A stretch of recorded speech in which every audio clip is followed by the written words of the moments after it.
What's going on, everybody? It's me, Joel Simmons, again, coming at you for the newest edition of It Starts With Me. I know you all are looking around. You're like, oh, what's going on? He changed the background. And my dog is here with me. Timmy is here, kind of hanging out. I don't know what he's going to do. So that may be fun for those of y'all who are watching like the live stream. Who knows what craziness this little dog will do. Right now, he decided he wanted to sneeze. He was doing fine all the way up until just a couple seconds ago. So he loves to sit on my lap. That may end up where he is.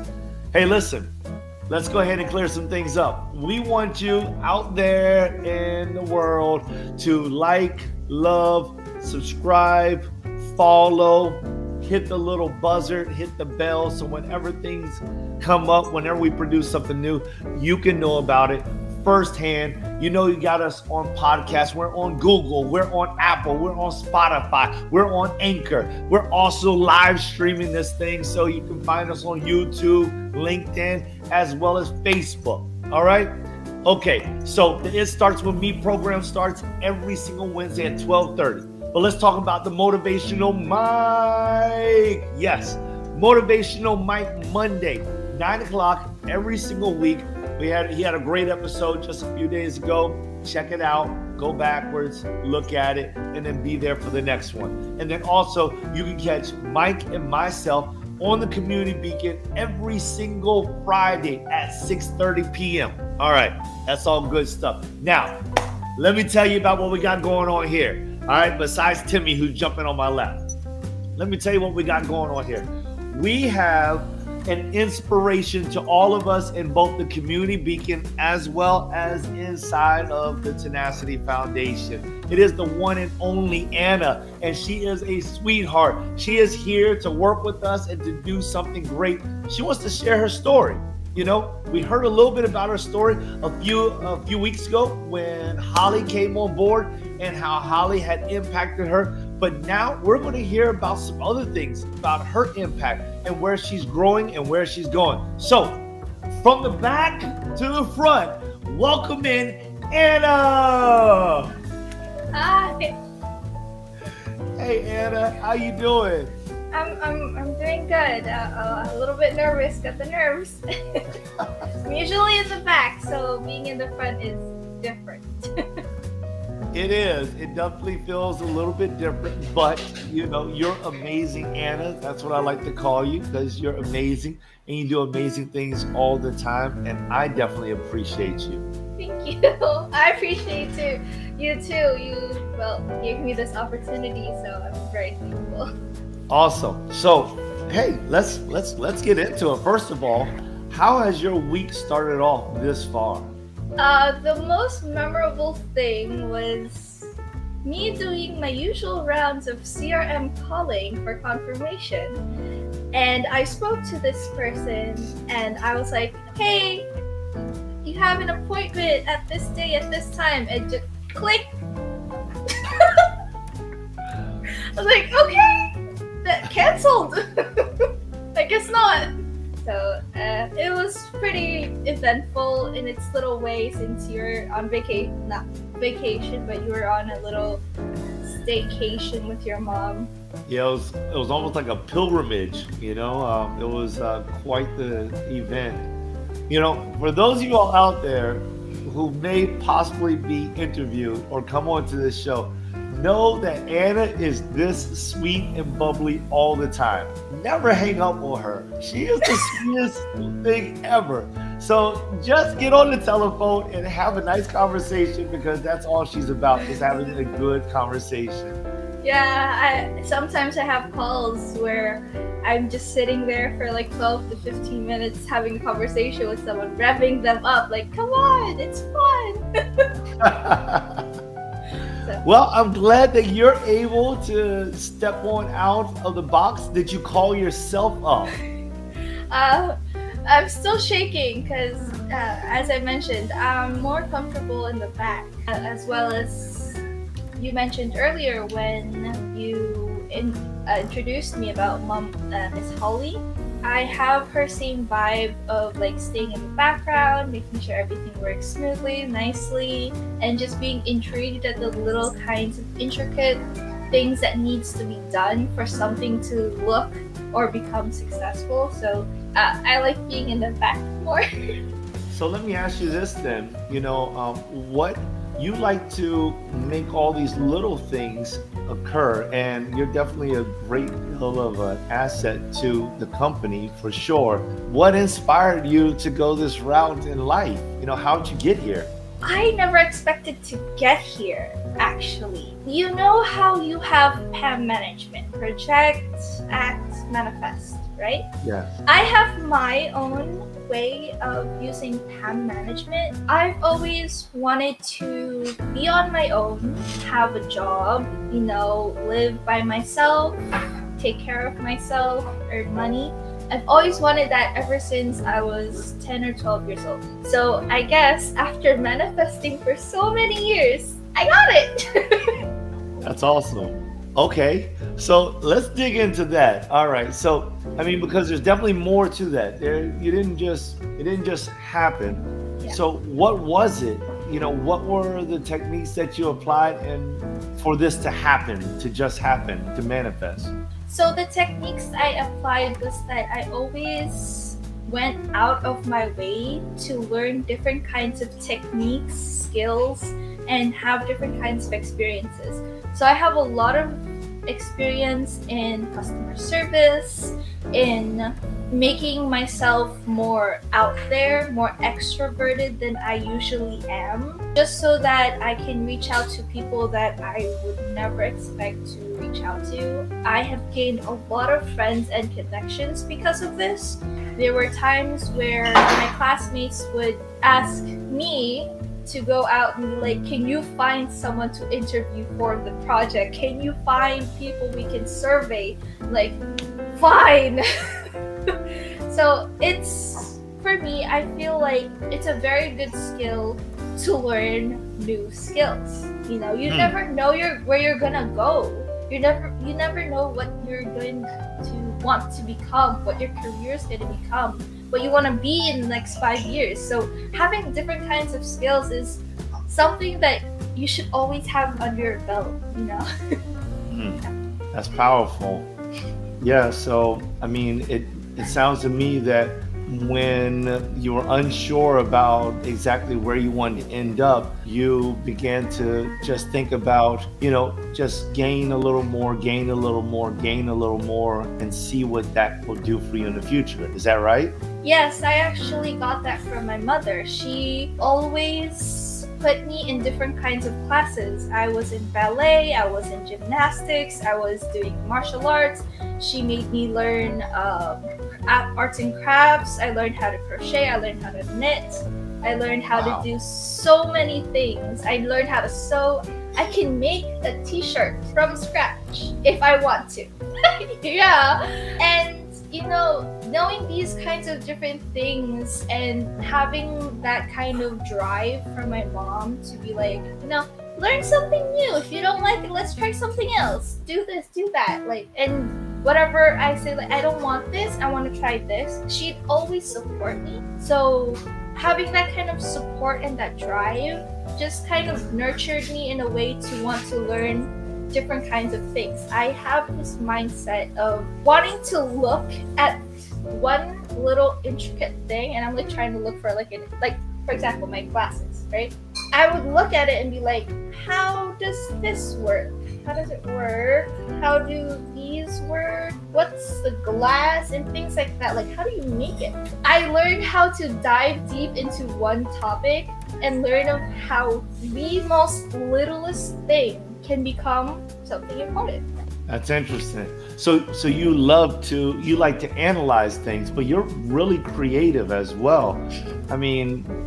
Like Holly said, and I'll mention it too, look at your hair. You got beautiful hair. It matches the Tenacity Foundation colors. I love it. It was never supposed to match the colors. It was just purple, but then it faded. If it works, right? There you have it, folks. She is representing Tenacity Foundation all the way down to the locks of her head. All right, so that's what you call 100% support. So yeah, okay. So now you've built up this mindset based off of what your mom taught you over the years, to go out and try things. Do you think that she taught you that because she wanted to figure out what you liked, or do you think she taught you that because she wanted you to like everything? For my understanding, the reason why she taught me that was because she wanted to become successful, and she wanted that mindset to grow inside me too. My mother is a teenage mom. Well, she was a teenage mom. She's not anymore, she's older now, but she was a teenage mom, and she was not able to complete the things that she thought she would by the time she's her age right now. So when I was a child, she would always implement, there's a lot of things that I have not tried, and I want you to try them. And even if you don't like them, that's fine. You tried it. You learned something new. And I felt like it's something I want to continue with my kids. If I ever get them, I want to enroll them in different things. It doesn't matter if it costs a lot of money. I want them to learn different skills and experiences, be with different kinds of people, just so that they're more ready for life at an earlier age than what kids are today. You can see them just scroll, and they don't understand what's going on in the world. Yeah, a lot of kids. It is unfortunate. A lot of kids, we just see them walking down the street, scrolling through their cell phones, and it's like, wow, there's more to life than that. I agree with you there. Well, do you think that there is something that you have found since you have broadened your horizon, something that really, really, really sticks out and draws your mind, body, and soul into it to do? So for me, I think the one thing that always connected me is communication and connections. When I was a kid, I would be that kid that's ambitious, running around, being extroverted, hi, like how I am today. But there's a lot of stories of me as a kid just doing things to impress people, because I felt that it was that kind of impression would show being, I'm connected, I know things, I know a lot of things, and it got me into a lot of trouble. But despite that, I feel like kids should get in trouble. They should have a rebellious phase. They should experience doing stupid stuff with friends, because if they don't do that when they're kids, then when you're an adult, you might do the same mistake, and the consequence will be much more vast than what it was when you were a kid. And the topic of me getting drawn into connection and communication has always stuck with me. I've always been drawn to different kinds of things, whenever, as I mentioned, there's a project, I would always be the first one to say, all right, I'll do it. I can see it in your faces. You don't want to talk to anyone. I'll do it.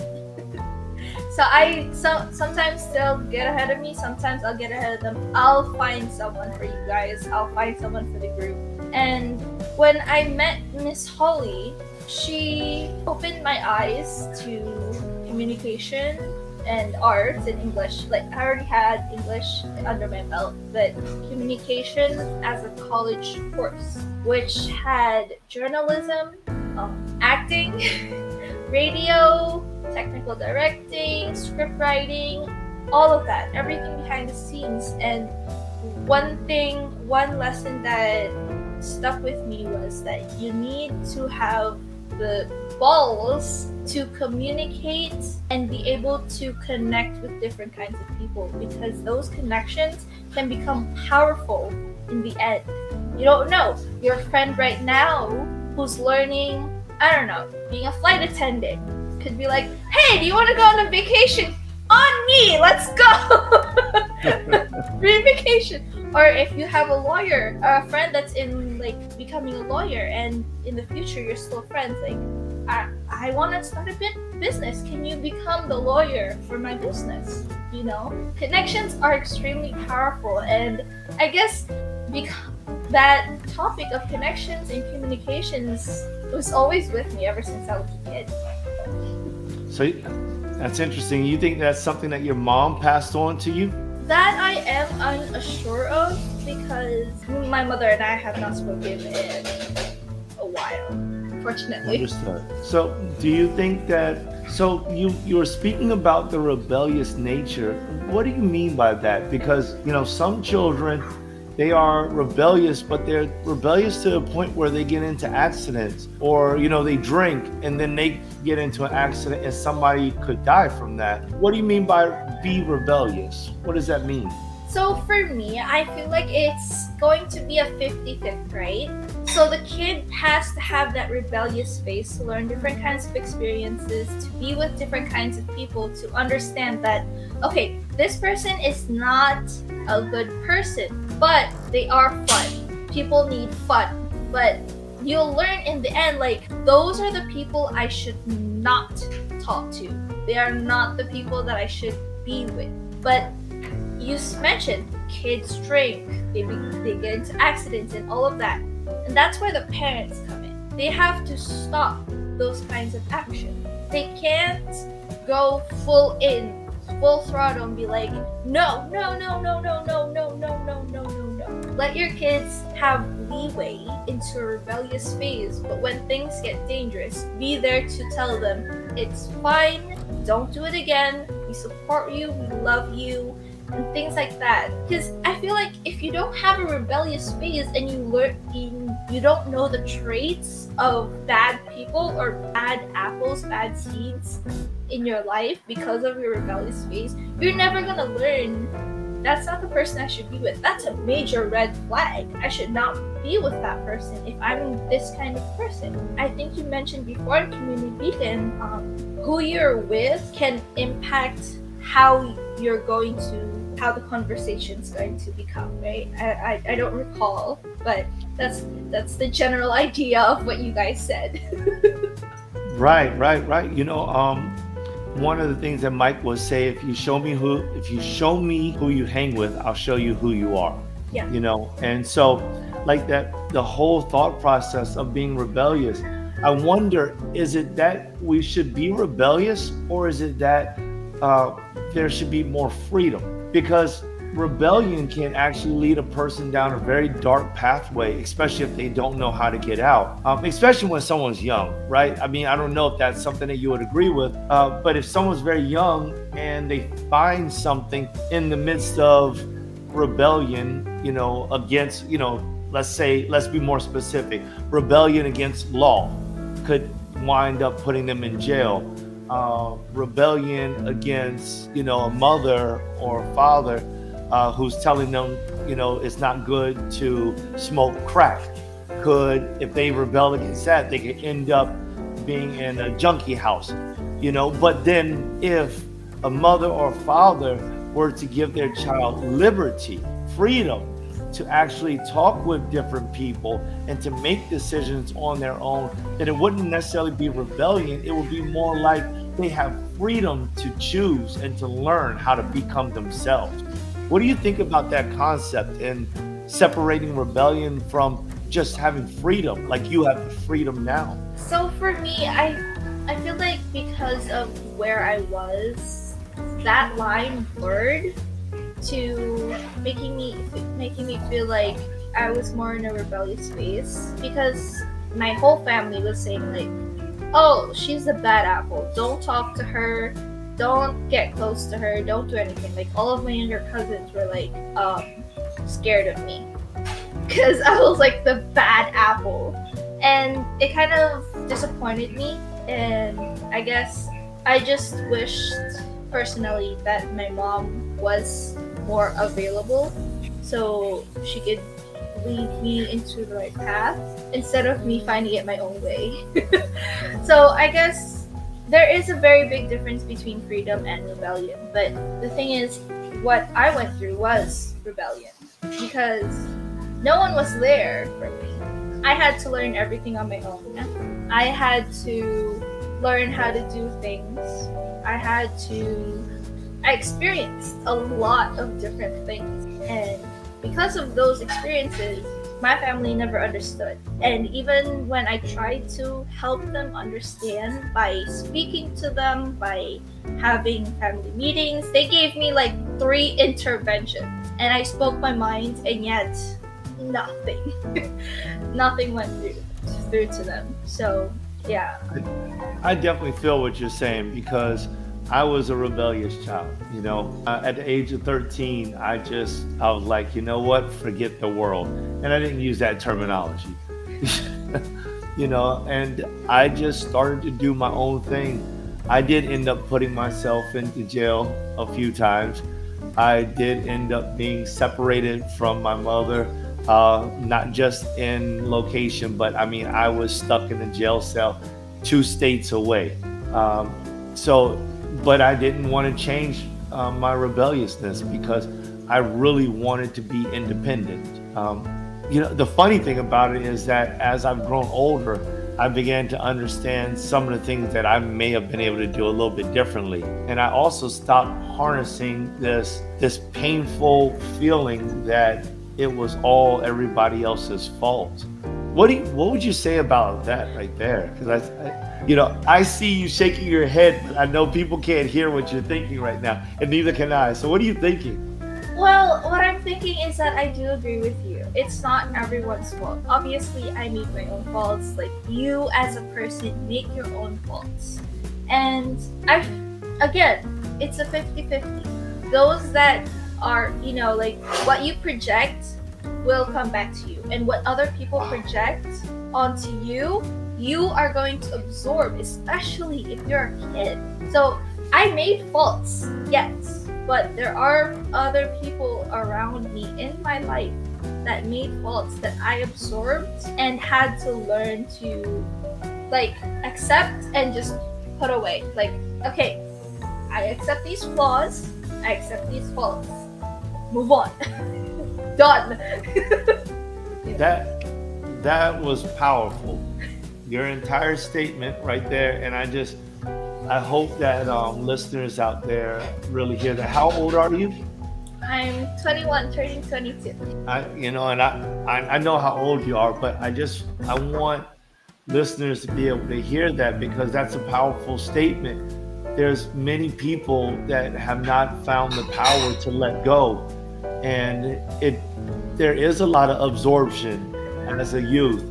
And that absorption can pollute the heart, and it can harden the heart, and it can also separate families and lives. How did you find the power? How did you gain the power to be able to separate yourself from the negativity that people were applying to your life? So how I gained this power was through trial and error.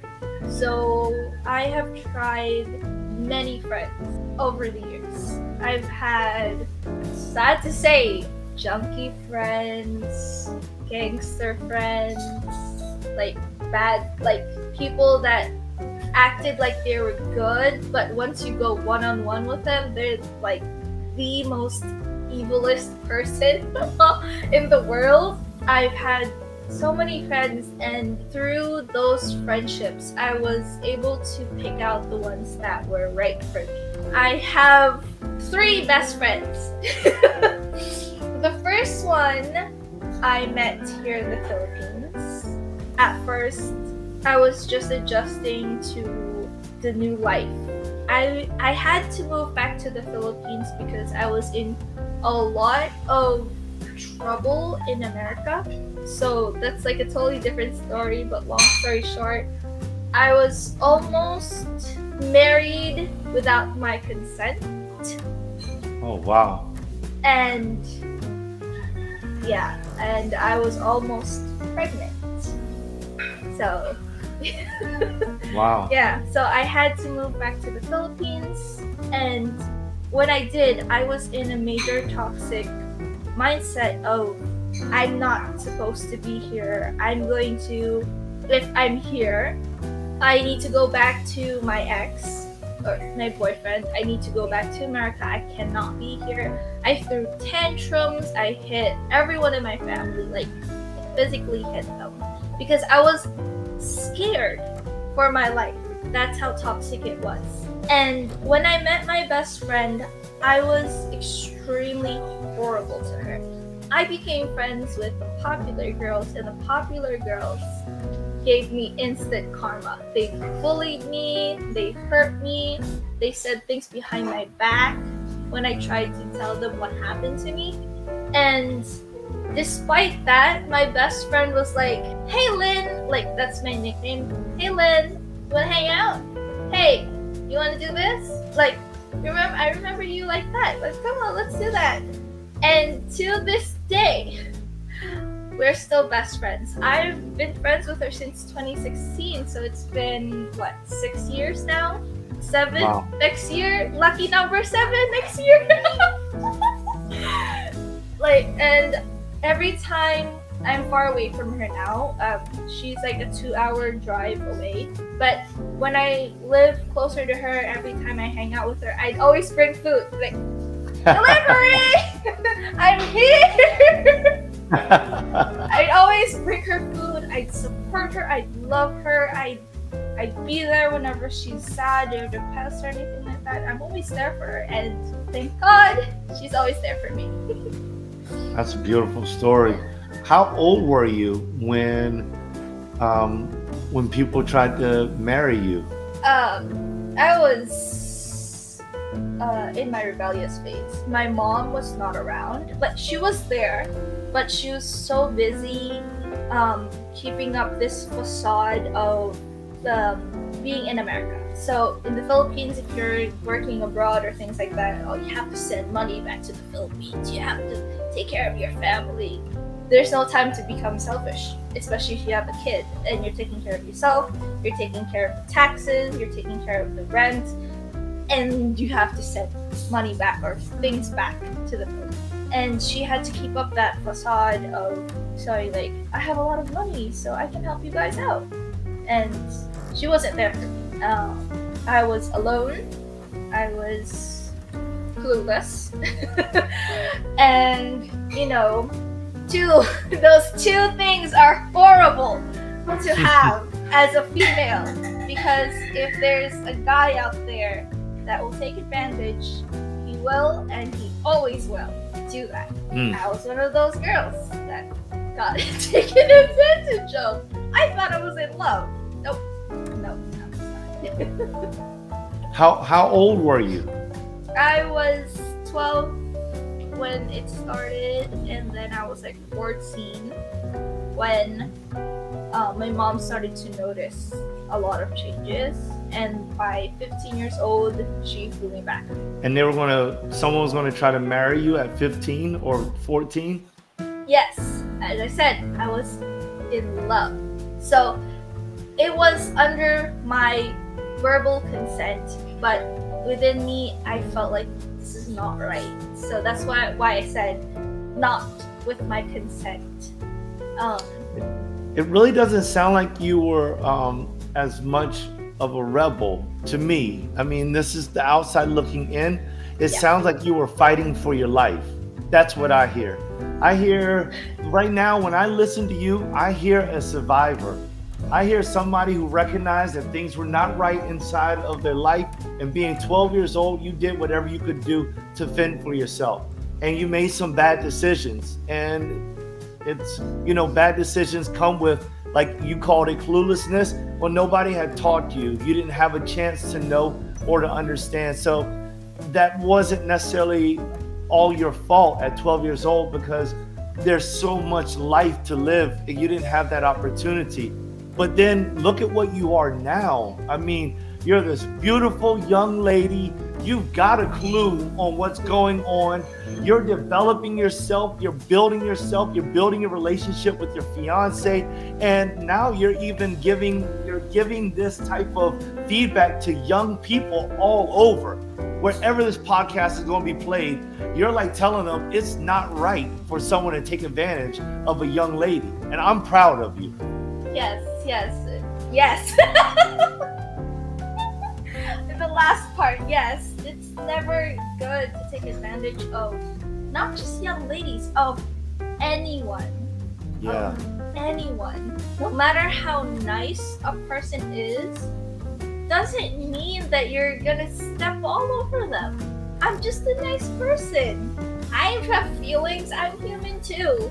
It's not fair to, for example, despite you being mean, I'm not gonna take advantage of you. You know, it's not fair. Right.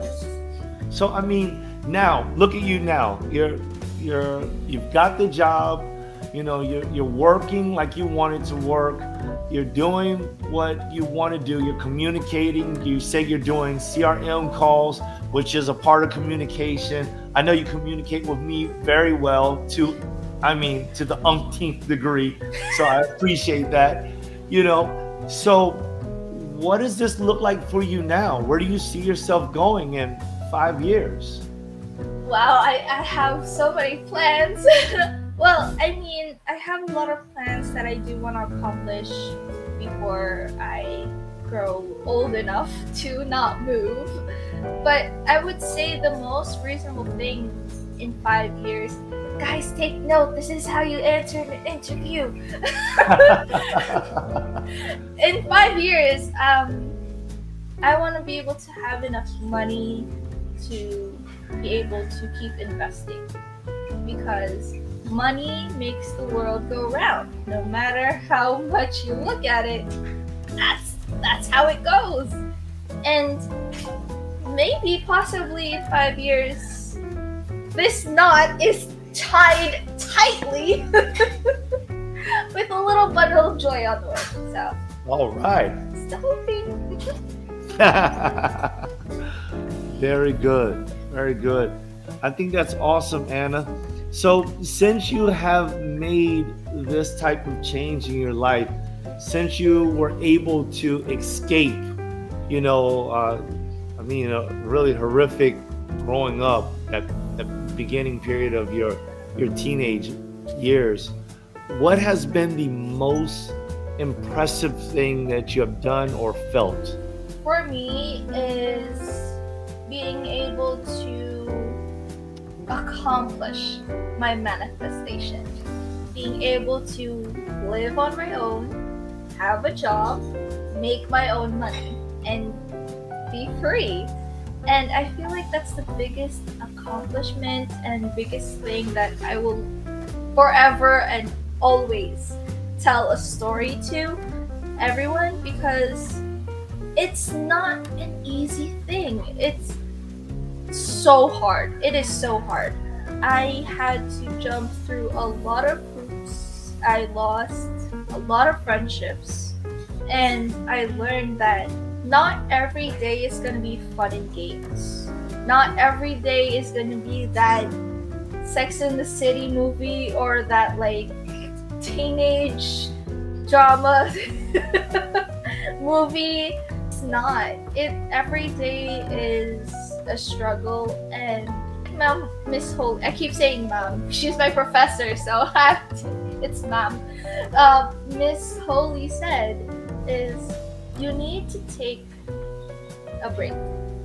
Whether it's 5, 10, or 15, take a break.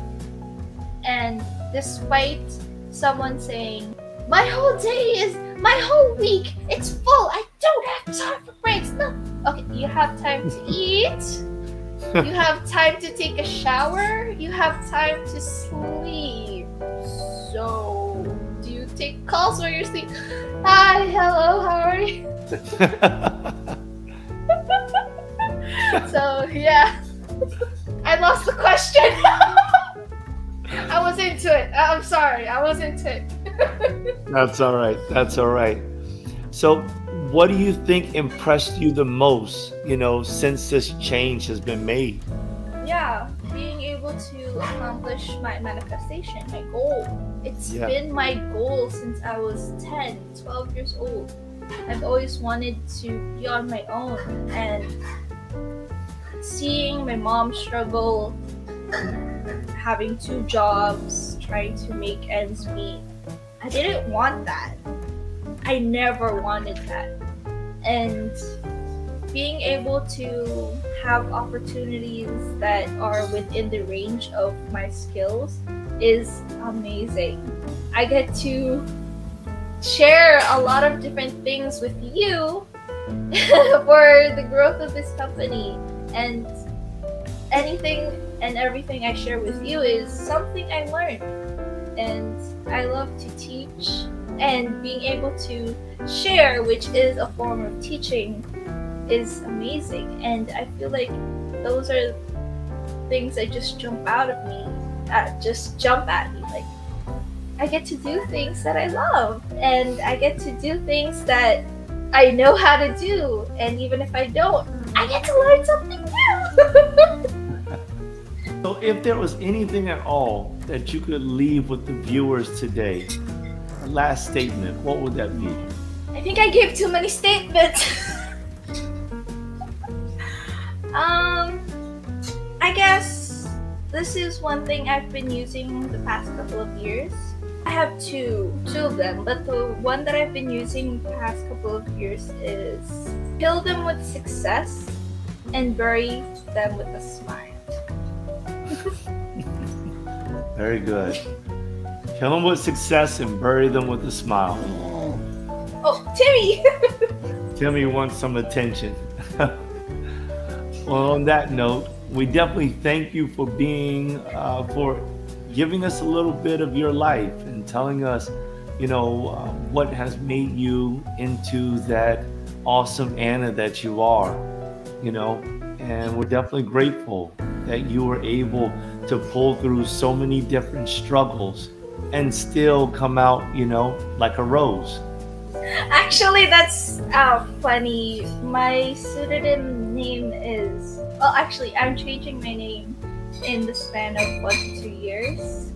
I'm changing it to Rosie because my friends always said that my energy and my whole everything was just so sweet and so rosy, and I was like, aha, haha, new name! Rosie! Very good. Awesome, Anna. We definitely thank you for being on the show today, and I'm sure plenty of people are going to be inspired by the story that you were able to share with us. Yeah, thank you so much for letting me be on the show. If I wasn't, you probably asked me multiple times to be on here. Yes. It was a lot of fun. I'm not gonna lie, it's a lot of fun being in front. But I don't want to do it again, I'm sorry. I like being in the back, thank you. You did an awesome job. I'm gonna go back in the back now. Bye. Bye, everyone. There you have it right there. Coming from a 21-year-old who is just like really, really moving mountains.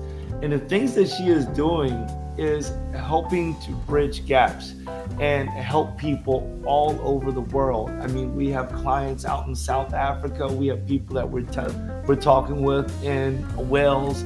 You know, we have people all over the place that are being inspired. Even in Japan, they're being inspired by what's going on in the Tenacity Foundation. And Anna is one of those individuals. Rosie, soon to be Rosie, is one of those individuals that continues to have this tenacious vibe and to send forth a very kind and compassionate word.